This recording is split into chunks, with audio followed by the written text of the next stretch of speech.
Heto ang naging kaganapan sa Pinakbet Festival dito sa Barangay Kabulay. Happy Fiesta! Barangay Kabulay! Palakpak naman dyan!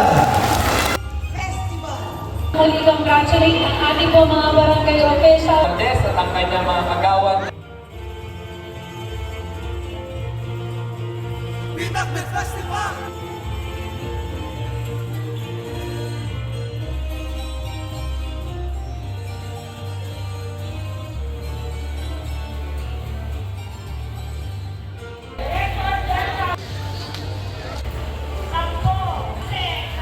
Yung tipong aakalain mong variety show sa telebisyon sa dami ng performances na inihanda ng Kabulayan nun.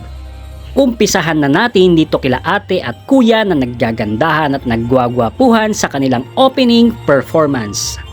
Pero teka, bakit ganon? Nagmistulang nirarayuma sila at hawak pa ang mga balakang. Masyado kang mareklamo, gusto mo na umuwi? Pero huwag ka, the show must go on sila kahit nirarayuma, finesse na finesse ang galawan at todo ang ngiti para sa ating mga manonood.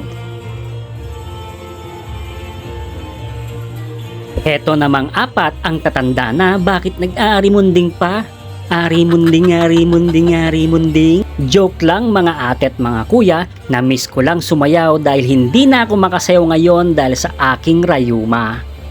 Salamat at nag-enjoy ako sa inyong opening performance.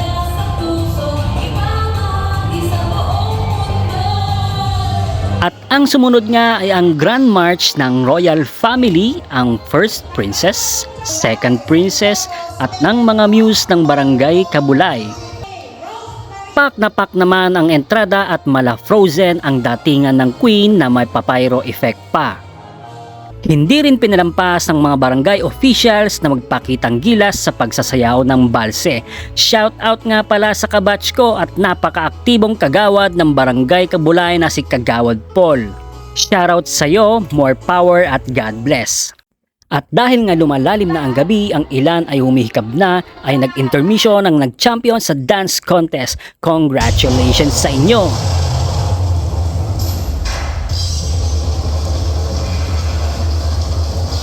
At nagsimula na nga ang main event ng gabi, ang Zumba Bay. Wala namang okasyon at malayo pa ang Pasko at bagong taon pero nilabas na ni ate ang kanyang lechon belly. Joke lang po. Shoutout nga pala sa kabatch kong si Inday na with facial expressions pa habang sumasayaw. Wow naman! Naku po Gary V, kabahan ka na at itong si Ateng na ang papalit sa iyong Miss Pure Energy. Yun no? Heto naman sila ate nagpra-practice magmando ng trapiko. Pero teka, sila Jopay pala ito ng sex bomb dancers. Get out!